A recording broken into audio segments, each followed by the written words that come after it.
Well, first I want to say thank you to you and to Inga for inviting me to this summit, to this forum. And I know that from what I've been told and what I've seen in the materials is that I'm in league with great forces here, and I appreciate the invitation so much. I do want to say, while we're trying to get this, if you can pull it over the whole screen, while we're getting this set up, is that this is a little bit different presentation about these matters that I've given before. And so I hope that you will indulge me a bit.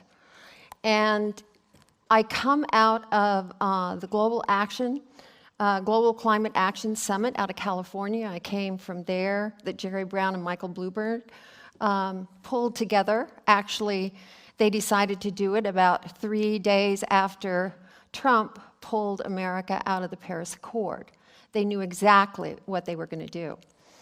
And it was brilliantly done and executed. It covered a lot of different, 5 different tracks. I'll get into that a little bit, and what some of the takeaways were, what some of the focus was. And I also come here after a very inspiring, deep experience with the Kogi spiritual wisdom keeper, indigenous, who comes out of the deep country of Colombia. So that influenced me on how I am going to approach this this presentation. So thank you for indulging me. What I want to do is I want to backcast into this. I don't know if you fly fish, any of you, but I do. And fishing has a lot of metaphors for life. When you backcast, you pull that line all the way back, and it goes way behind you, however many feet you're casting. And as it goes back, it weights itself so that when you spot a fish, you know exactly where you're going to land that fly. So I'm backcasting into where we are right now and some of these issues around, around impact investing. So I'm going to start here with a little different perspective. If we were out in space 3, 5, 10, 20, 30 million miles, we would see Earth as a blue star. Blue because it's mostly water. And the ring you see around it is the atmosphere. It's only 10% of the total biosphere of the planet. It's very fragile. It protects us from radiation, it protects us from all kinds of things, and it gives us life. So some people have said we should be called not planet Earth, but the planet of waters.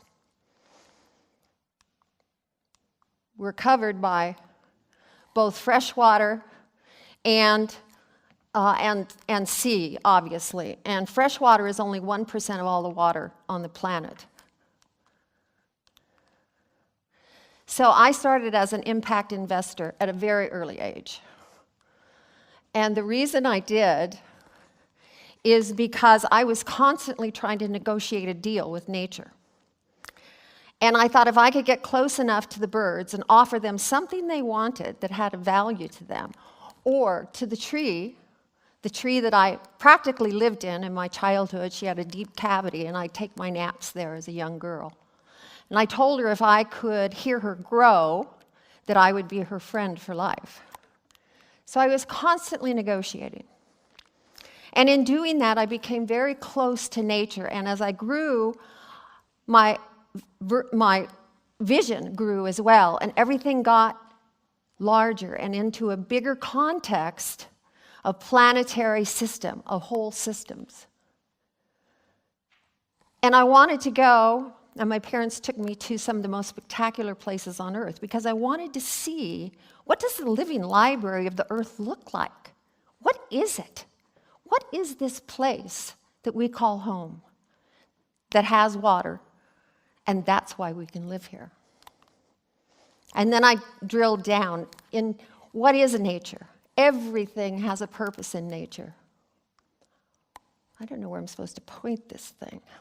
Everything has patterns, no matter where it is in the ecosystem. And so fragile, so much fragility, and yet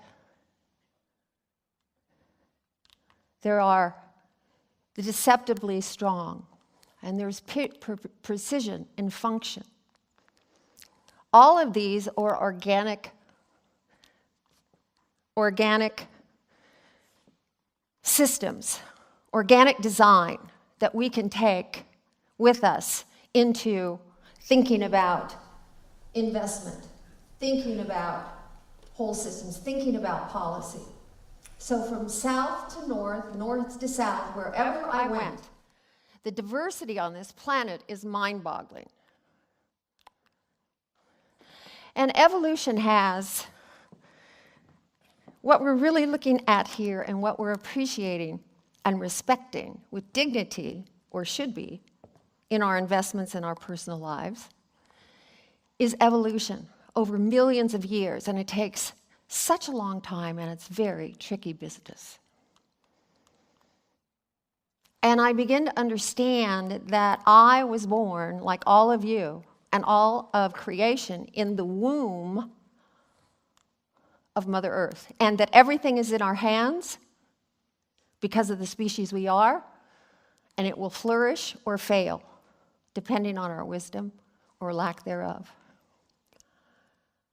And then something was happening that I was not aware of. There were billions of carrier pigeons in the sky. They'd make it dark. And Martha was the last one. When I heard this when I was a teenager, I actually wept. She died in 1914 on my grandfather's watch. How could he let this happen? The bison, the great American bison, 30 million on the prairies, the Serengeti of Africa, whittled down to 200 animals. 200 animals. And now, this is what they had done. This was by the mid-1800s. That's bison skulls. So what happened? What happened? We forgot our relationship with nature. And we forgot the relationship with ourselves. So to bring this back to impact investing, these are the kinds of things I look at inside packages that come to me to invest in, whether it's philanthropic investment or for-profit investment. And why did this happen? This is my opinion, because we were looking through a distorted lens of false assumptions. And things are, as Inga said earlier, not always as they appear. So we thought we were separate from nature, and we weren't. We thought everything was competition, and it wasn't. It was collaboration. And I can't go into the ecological science of that, but science does know that now. And so what happened is we turned our back on our true nature, our original knowing that we all have about how to live in simpatico, in balance with nature. And so what happens? When you're not connected, you don't care. And we started devouring the earth. That's one of the reasons we're all here. And the ends apparently justified the need, the means. And so this is where we went. And we even can buy species extinction now. So, from what I've seen, and I haven't shown extreme weather and what's happening to the air quality, CO2, etc., but what's happening is the most urgent imperative of our time is climate change and the dangerous degradation of our planet's biosphere and our life support systems. Everything else education, whatever you want to name, is going to be subservient to that if we don't get there quickly. We needed a real leader. And I send you my apologies from America. This is what we got. So his attitude, you can never be too greedy. And he's used executive orders to massive abuse, to derail all kinds of environmental regulations. You've heard about immigration. You name it, he's done it. He's found the loopholes in the law. What we have found out is that your laws only work as well as the ethics of the person who are using them. And so he's put Earth on a skewer, basically. It's burning up. This is a California fire, but I was evacuated this summer for a week because a wildfire came very, very close to my home and almost jumped the road. So I know what that's like. So what is the Trump factor? What are we dealing with? Because America did have, hopefully still has some left, clout in the world. Well, we're no longer on course to a safe world. That's the truth. We can't deny that. And there's two things, where do you want to spend your time? There's two things that can get humanity and all creatures, all beings, all life on planet Earth. And one is a nuclear war. That'll kill us in an afternoon, and climate change will get us in 100 years. So those are the two things where I spend my time. And Al Gore says we're living now on Earth Inc. because everything is for sale. But the good news actually is more than the bad news. Without realizing what he was doing, Trump unleashed an amazing amount of energy, citizenship energy, in the politics of the day that we haven't seen since the Civil War or Abraham Lincoln. And so everybody is recognizing they're a stakeholder. And also, every living thing on the planet is a shareholder now. Everything is inclusive. That's not just anthropocentric. That's not just human beings. So when Trump pulled us out of, we had the right inclinations. This took 21 years. Longer than the age of my goddaughter. 21 years to sign, or 22. And when injustice becomes law, that's when the resistance becomes a duty. You probably read about Standing Rock. This was resistance from indigenous and Native Americans. This is a Kogi elder. He is 100 years old. And he is probably one of the most amazing humans, amazing beings I have ever met. His first 18 years of life were in a cave, in the dark, taught by the then wisdom keepers and spiritual leaders, and by the grandmothers and the grandfathers. He was described what planet Earth looked like. When he came out, it was so unimaginably beautiful, more than he could ever think of, ever imagine, that instills in their leadership, we do not harm Earth. Mother Earth is here for us, and we are here for you. And yes, the word sacred is used. And the indigenous,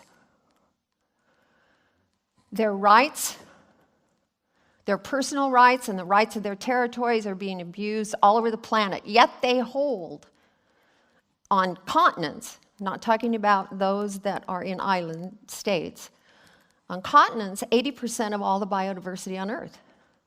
The reason is because they have a cosmology that works with nature. And the Women's Earth and Climate Action Network, which I helped found, is now working in several communities around the world, indigenous communities, and not just with indigenous.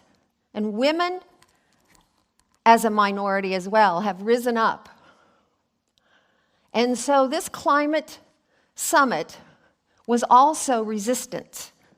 I wish you could have been there to hear Jerry Brown, because he was passionate, excuse my language, he was pissed. He was calling everybody for action, whether you were in government or a street sweeper. It didn't matter. It's everybody's responsibility. So these are the 5 areas that they talked about. Transformative climate investments, healthy energy systems, inclusive economic growth, sustainable communities, land and ocean stewardship. Now here is a press release that I'm just put up here.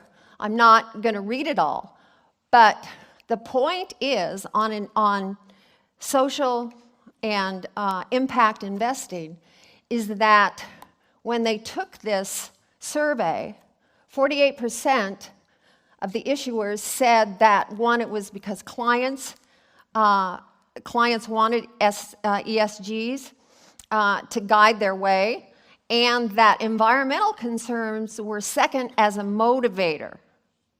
So it has to be profit and purpose, or purpose and profit, depends on who you are, which comes first. So what happened there? What's in blue is what really jumped out. The philanthropic community, and I was at those meetings for 2 days, announced a $4 billion commitment to combat climate change. Now that's a drop in the bucket, but it's a start. The Chinese philanthropic community had a meeting near Beijing about a month ago, and they came and made an announcement of a global climate action initiative, which was remarkable. The Ocean Climate Agenda was announced, and blockchain, and I know there's a presentation on blockchain, was front and center as a way that people can not only invest, but engage in the financial system, and its outcomes were not before. So what are we looking at? What's the takeaway? We need bold, accelerated, and scaled impact investment. And it has to be based on positioned principles, ethical leadership, truth in politics and policy. Sorry about that one. Courageous hearts, and philanthropic partnerships. So we've got basically 3 out of 5 right now. So this is what I was talking about, is that there was an interfaith poll taken about impact investing, and some said that it was their way to write their relationship and cohesiveness between the inside and the outside worlds, and then others said profiting and purpose. And it's very important because the market, profit and purpose are not partisan. So that's where impact investing has a real leg up. So the 2 pieces here to put this together are philanthropy and impact investing, partnerships. And I will tell you that from being in the philanthropy sessions with the most wealthy and the biggest foundations, et cetera, is that they are ready to go. A lot of them are ready to go now. So instead of saying more greed is better, or you can't have enough greed, Buckminster Fuller, whom you probably know, was a designer and a futurist.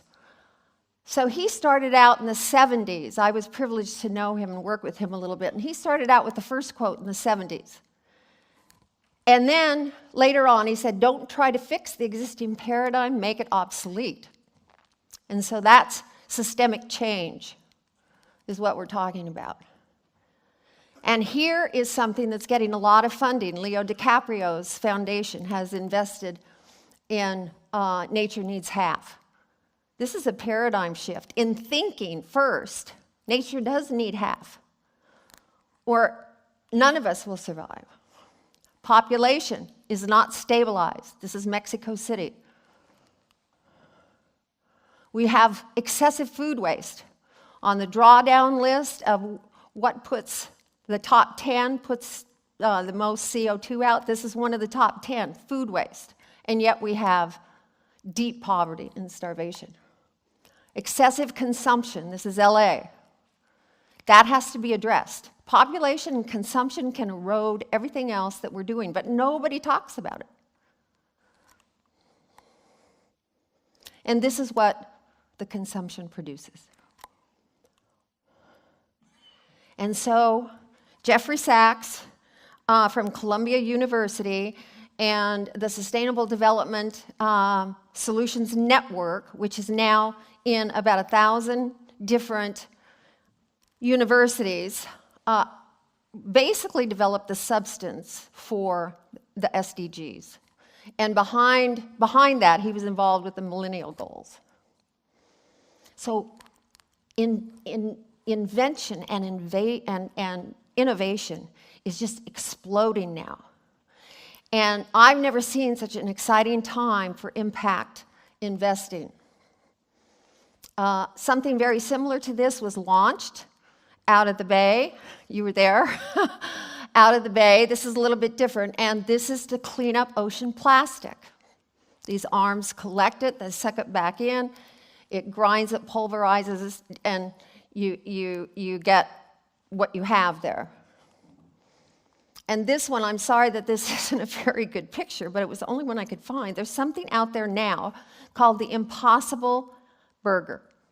It's all plant. It's now in 1,000 restaurants and fast food places in America. And people are loving it. And the founder says that if he could go the way of McDonald's, that he could reduce methane and the amount of area that's being used for raising cattle and raising meat by 30 to 40%. That's innovation. There are houses now, and Vinod Khosla told me this at a dinner, there are houses that are being made out of 3D printers, believe it or not. This is not one of them, but he showed me a picture there. Nobody's living in them yet. Smaller, much smaller, but very similar in look. And then a lot of emphasis at the summit on grassroots organizations and helping communities. This is the White Roof Initiative, which is a movement now around the world to reduce the albedo effect in urban areas, to replanting mangoes. The other thing that's happening in impact investment from my point of view is I'm really looking for multi-value propositions. So this is a company called P4P, and this is a suspension for solar arrays that can go 220 meters. It's the only design that can do that. They can be tracking or non-tracking. Right now, they're in India. They're building in India over aqueducts. So your second value proposition is you are generating renewable energy while protecting water from evaporation. That is really key, knowing what we know about a warming climate. Also, this can be integrated with agriculture. There's a man in China, Dongyang Bo, who has started to do this and very successful at this point in time. I cannot tell you if he uses this design. I haven't been there yet, but multi-value. This is also in China, and there are oyster beds under these panels. Now, we're looking at technologies, we're looking at all these things, but we cannot forget the natural systems. Woods Hole in America, which is a highly renowned research center, and the organization, one of the organizations I'm on the board of, the National Wildlife Federation, are doing analytics that show that if we protected what we still have left, and if we restored what we know we can by afforestation, et cetera, wetlands, mangoes, the list goes on, you know it all, that we actually could reduce our need for technology because that is going to require raw resources from the earth or recycled, which is to recycle requires energy. And the MAP's Arctic Peace Sanctuary is brilliant because it proposes that anything north of the Arctic Circle be taken, any gas or oil development be taken off the table. Now, this is critical for a lot of reasons, but one of the things I will say is that it will push renewables in other parts of the world because the reserves there are larger, they say, than what we have at the moment. Now, talking about systemic change. And I want to say that Rishi Devi is here, and he will be giving a presentation on the MAPS proposal. So, systemic change. A friend of mine by the name of Woody Tash started something in 2010 called the Slow Money Institute. And these were the questions. What would the world be like if we invested 50% of our assets within 50 miles of where we live? What if there was a new generation of companies that gave away 50% of their profits?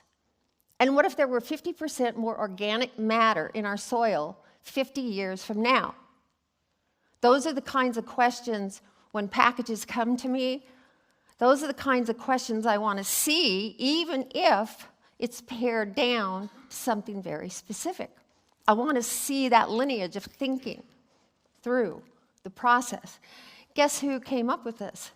Paul Newman. That's his quote. Bringing money back down to earth. So here are the principles, and these principles can be applied almost filling in the blanks for whatever sector or industry or what you're trying to do. They're absolutely brilliant. And I'm not going to read them to you because it takes too much time. I'll give you a minute to glance on it, or you can take a photograph. So, number 5, let us celebrate a new generation of entrepreneurs, consumers, and investors who are showing the way from making a killing to making a living. So, we're face to face with values, the nature of value and the value of nature. This is a book written by a friend of ours, Nick Goddard. And it's all about right relationship. Everything we do, think about it in your business, your clients, your family, whatever it is, it's all about relationship.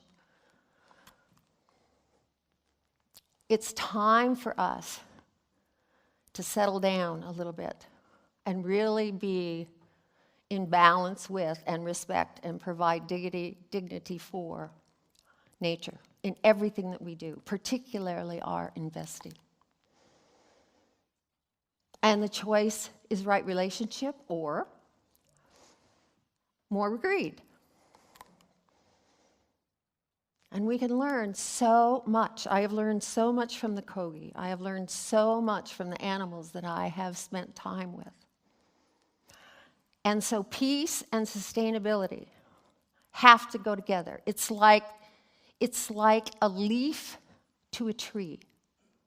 They're inseparable. Neither one will endure without the other. Now, I don't want to see a snow leopard, as spectacular as this was, on the Empire State Building. And Luis Ahoyas also did this on the Vatican, had 4.3 billion clicks.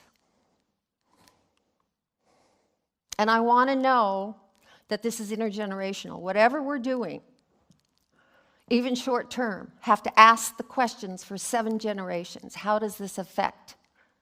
How does this benefit? And so for me, impact investing is activism. It's activism in the financial markets. And if you do it right, it profits all of life. So thank you very much. Thank you.